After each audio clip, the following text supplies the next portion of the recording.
तत्व पर विचार करते हैं, थोड़ा तत्व समझते हैं कि ये कृष्ण तत्व क्या है, कौन भगवान है, क्यों प्रकट हो गए। तो देखिए, भगवान श्री कृष्ण वे कहाँ नित्य निवास करते हैं, क्या धाम है भगवान का? ऐसे तो भगवान सर्वत्र हैं, लेकिन भगवान गोलोक वृंदावन धाम में अपने श्याम सुंदर रूप में श्रीमती राधा रानी के साथ नित्य निवास करते हैं। वहां भगवान हमेशा विराजमान रहते हैं। अष्ट सखियों सहित अनंत कोटि गोपियां, नित्य गोपियां भगवान की सेवा शुश्रूषा में लगी हैं। और एक दो लक्ष्मी नहीं, सहस्त्रों लक्ष्मियां वहां पर है। एक एक कंकड़ पत्थर चिंतामणि है, एक एक लता पता क्या है, क्या है? कल्प वृक्ष है। और एक एक कंकड़ पत्थर क्या है? चिंतामणि है। चिंतामणि का अर्थ क्या है? क्या होती है चिंतामणि? ऐसी मणि जो सारी इच्छाओं को पूर्ण कर दे। तो फिर कल्प वृक्ष क्या है? स्वर्ग लोक के भी सुख को प्रदान कर दे, वह कल्प वृक्ष है। तो स्वर्ग में कितने कल्प वृक्ष हैं?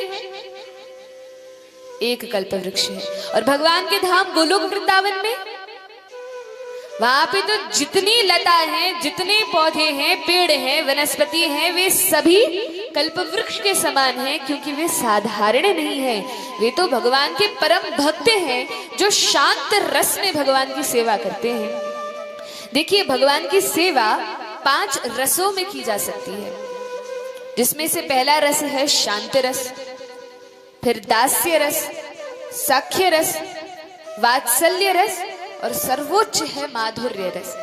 वैसे तो सभी रस अपने आप में महान हैं, सबकी अपनी अपनी महिमा है। फिर भी जो गोपियां हैं, भक्तजन हैं, खासकर कि जो वृंदावन के भक्त हैं, ये माधुर्य रस को सर्वश्रेष्ठ मानते हैं। अच्छा, अब शांत रस क्या होता है?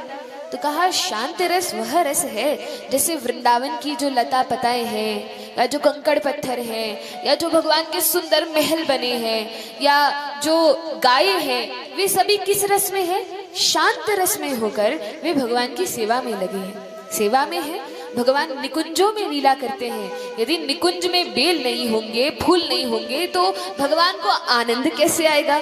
तो वे भक्त ही बेल बन जाते हैं, लता पता बन जाते हैं, सुंदर सुंदर फूल बन जाते हैं, और सुंदर महल बन जाते हैं, गद्दे बन जाते हैं, तकिया बिस्तर सब कुछ भक्त बन जाते हैं।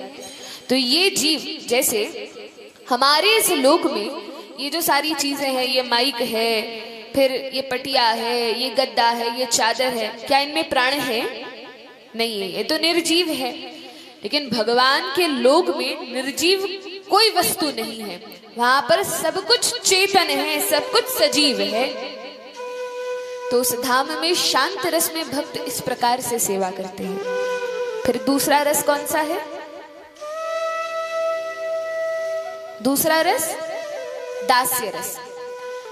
दास्य रस में कैसे सेवा होती है? तो कोई उदाहरण दीजिए, कौन ऐसे भक्त हैं जो दास बनकर भगवान की सेवा में लगे रहते हैं?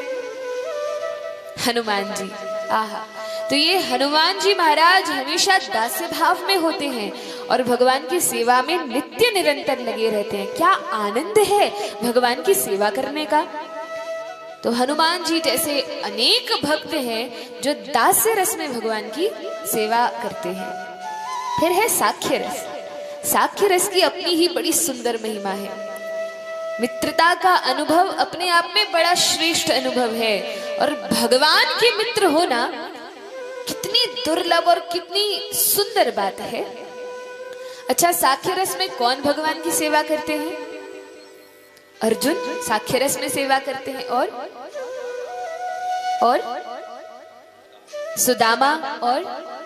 सुदामा, श्रीदामा, फिर सुबल, स्तोक कृष्ण, ऐसे कई भगवान के मित्र हैं, सखा हैं। विभीषण जी, सुग्रीव, उनके साथ मित्रता प्रभु रामचंद्र स्थापित करते हैं। ये सभी साख्य रस में भगवान की सेवा करते हैं। जानते हैं कि हम भगवान नहीं हैं, इनके भक्त हैं, फिर भी भगवान को आनंद देने के लिए मैत्रीपूर्ण व्यवहार करते हैं। ये साख्य रस में भगवान की सेवा करते हैं। अच्छा, वात्सल्य रस में कौन सेवा करता है? यशोदा मैया, नंद बाबा, देवकी मैया, अदिति मैया, कश्यप ऋषि, ये सभी वात्सल्य भाव के भक्त हैं। और जो गैया मैया भगवान को दूध पिलाती है, अपना दूध देती है, उनमें भी वात्सल्य उमड़ता है। अपने बछड़ों से अधिक वे भगवान को प्रेम करती हैं। और केवल यशोदा मैया नहीं, बल्कि यशोदा मैया की आयु की जितनी अन्य अन्य गोपियां हैं ब्रजमंडल में, वे सभी भी भगवान कृष्ण को अपना पुत्र ही मानती हैं और बड़ा स्नेह, बड़ा वात्सल्य भगवान से करती हैं। तो ये सभी वात्सल्य भाव की गोपियां भी ब्रजमंडल में निवास करती हैं। उसके बाद कौन सा रस आता है? कौन कौन से रस हो गए? पहला शांत रस, दूसरा दास्य रस, साख्य रस, वात्सल्य रस, और पांचवा रस है जो बड़ा ही मधुर है, सर्वश्रेष्ठ है, सर्वोत्कृष्ट है, यह माधुर्य रस है। इस माधुर्य रस में कौन भगवान की सेवा करता है? गोपियां। गोपियों का, राधा रानी का यह भाव है।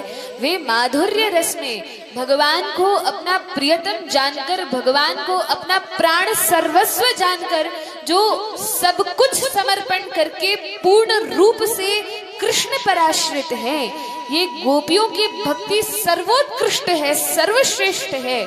और ये गोपियां माधुर्य भाव से भगवान की सेवा करती हैं, माधुर्य भाव में भगवान को प्रेम करती हैं। तो ये 5 रसों का वर्णन है।